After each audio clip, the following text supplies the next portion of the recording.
Hey guys, this is Amilkins here. A couple quick announcements before we start the video. Number one, this is What If Naruto Had Lava Release Part 5. And actually, I'm recording this on Sunday, but it's going to be coming out on Monday. And number two is that I am going to be taking probably a week or two break from posting on YouTube. I will still be writing script, and so when I do start posting again, I'll have a ton of ideas, but it's probably only going to be 1 week. So yeah, without further ado, let's get into the video.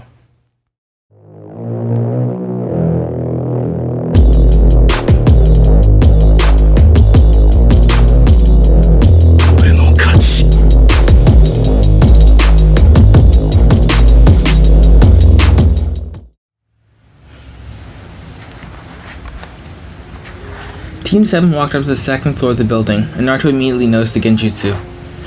He kept on walking towards the next flight of stairs, but stopped when Sasuke and Sakura looked at him like he was crazy. From their point of view, it looked like he was walking towards a wall. "You're one of the best at this at the academy?" Naruto said, without turning around. Sakura still had a confused look on her face. "How you got to be known as the top Kunoichi of the year and the smartest student in class, I will never know. You're still extremely dense, all the times we've interacted outside of the academy," Naruto said, sighing. As he said this, Sakura's face turned red with anger, at him implying that she was useless. "It's one of the 3 ninja arts, not commonly used," Naruto said. But the look on Sakura's face was still confused. "Genjutsu." At this, Sakura's face was extremely embarrassed. They had all gone over this in class, and Ruka had mentioned that Genjutsu wasn't commonly used. "Genjutsu targets the 5 senses," Naruto said. "In order of how commonly used they are sight, hearing, smell, taste, and touch. Sight is very easy to fool, while touch is incredibly hard to fool. Sometimes, somebody placed a simple Genjutsu on us messing with our sight. However, I counted the amount of flights of stairs we went up through a difference in one of my senses. Touch. I felt we only went up 2 flights of stairs, so I concluded that I could not trust my eyes. Furthermore, I can sense a very faint amount of chakra around us, which indicates a Genjutsu." Naruto finished and walked through the wall. Sasuke followed, not wanting to be shown up by Naruto, and Sakura followed Sasuke because of her fangirl tendencies, which also blocked out any embarrassment she had. Only one person saw Team 7 disappear through the wall, through what appeared to be a solid wall. Observant as ever, Naruto, Neji thought. 5 minutes later with Team 7. Team 7 was sitting in the test room waiting for the proctor to show up. Naruto appeared to be sleeping at one of the desks, with Tora sleeping on his head. In actuality, he was scanning each and everybody's chakra signature, gathering information like chakra capacities, level of chakra control, affinities, and whether or not they know how to use the affinities. Naruto had found a way to tell if somebody could use their elemental affinities. Naruto could tell what people's chakra nature was by the way it felt. Fire felt like summer, water felt like a cool lake, wind felt like a summer breeze, lightning felt like static, and earth felt like solid and somewhat like clay. If someone learned how to use their elemental affinities, the intensity increased as well. When someone learned to use fire, it felt like a bonfire. Wind felt like a tornado made of sharp blades of wind. Water felt like waves crashing against the shore. And earth felt like a rock slide. And lightning felt like a thunderstorm. The intensity varied depending on how much a person trained with it. The way he could tell chakra control was how wild a person's chakra felt. Naruto was still pretending to sleep when he heard Kiba say, "Look at that loser. There's no way he's actually any good." Naruto opened one eye while staring curiously at Kiba. "Looks can be deceiving, Kiba. We are shinobi. Looks are almost always deceiving. It's as they say, the nail that sticks up gets hammered down. If you stand out, you will most likely get killed the quickest. If you can't understand that, then you shouldn't be here trying to make chunin. People die in these exams. This isn't something you should just compete in just for kicks."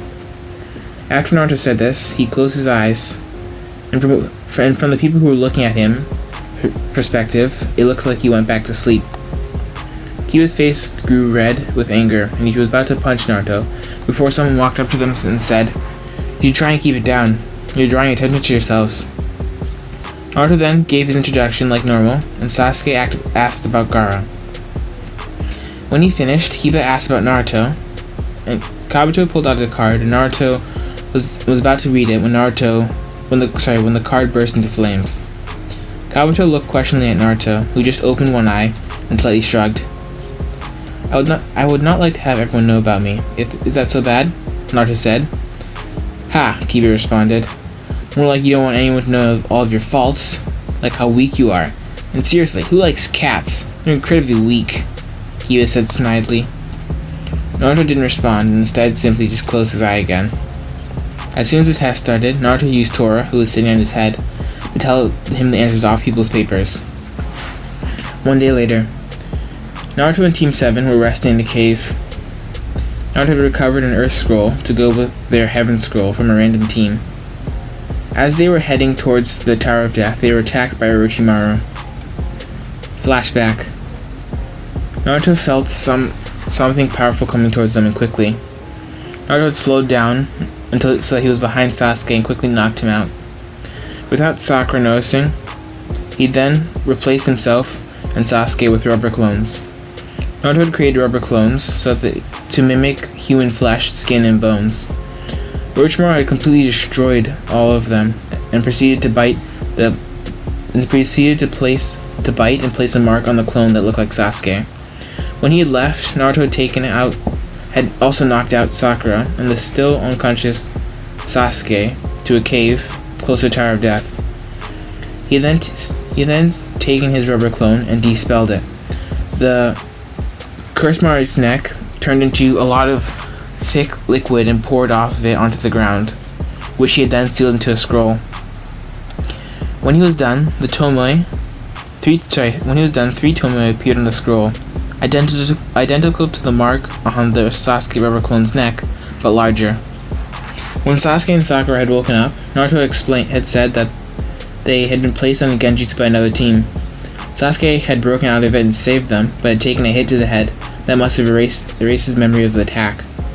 Sasuke and Sakura had quickly accepted this. Sasuke, because he thought he was in true elite and he was the best at everything, and Sakura because she thought Sasuke was awesome. He'd pulled out a scroll, and that helped them believe him even more. Inwardly, Naruto was just snickering at how naive and easy to manipulate they were. End flashback. Naruto heard a noise outside the cave. He walked out and saw a team from the hidden sound. He also thought he felt 3 other teams, but he couldn't quite be sure. "Give us the Uchiha," a heavily bandaged one said, "and we'll make your death quite quick and painless." "Why should I give him to you? As much as I don't like him, he's still my teammate," Naruto said.